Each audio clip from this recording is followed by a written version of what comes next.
like, it can't be the case, but I feel like I have like 20 to 40% of his knowledge on everything relating to this, because Finkelstein is just, that's just the feeling and arguing with him. I just couldn't believe it. For this guy, I felt like I had like 0.1% of the knowledge. Yeah. This guy was, I feel like I've finally spoken now to like an actual studied academic, like, oh, this guy's just gonna rattle off the name of like 20 different families in different areas. Okay, I got you. All right, okay. Like, yeah, geez.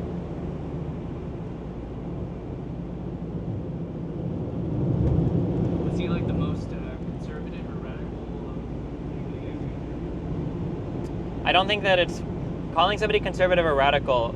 I think does a disservice to the depth of knowledge, even if they might have opinions that are a bit more radical. Like, I'm more willing to accept from this guy, even if I disagree maybe empirically with some of the claims about like immigration, I'm more willing to accept his arguments than some fucking wanker who's like, you know, like, oh yeah, immigrants are coming here and they're committing Talia and killing us all, blah blah, and just like on some like stupid shit. Like, the level of analysis is so crude and stupid with most like Western racists, it's just not even like worth engaging with.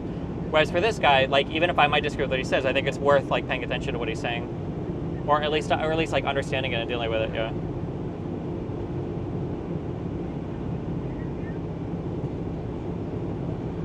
Yeah, because academics have such a habit of using one or two sentences to just completely to diminish the credibility of any of their opponents, right?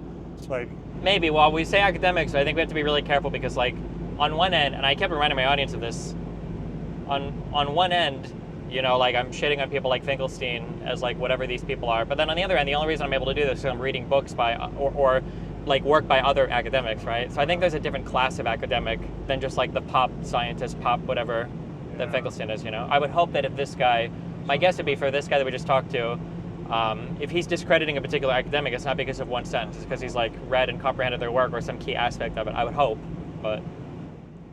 I feel like with him, there's also maybe an example of like compartmentalizing, as in like, I feel like he seems to have applied himself so much more to the Middle East than he has to like European politics. Yeah. Yeah. It seems like everything you learn from Europe, you could learn from like a pop right winger book. Potentially, right? yeah. Like a journalist, yeah. I am really curious what he's referring to when he talks about like declassified documents or whatever relating to Arafat planning the Second Intifada. I really don't think that's a thing. I feel like somebody would have brought that up either for or against any argument if that was the case. I'm really curious about that.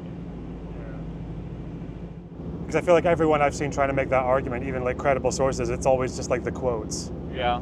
From his wife who hated him. Yeah.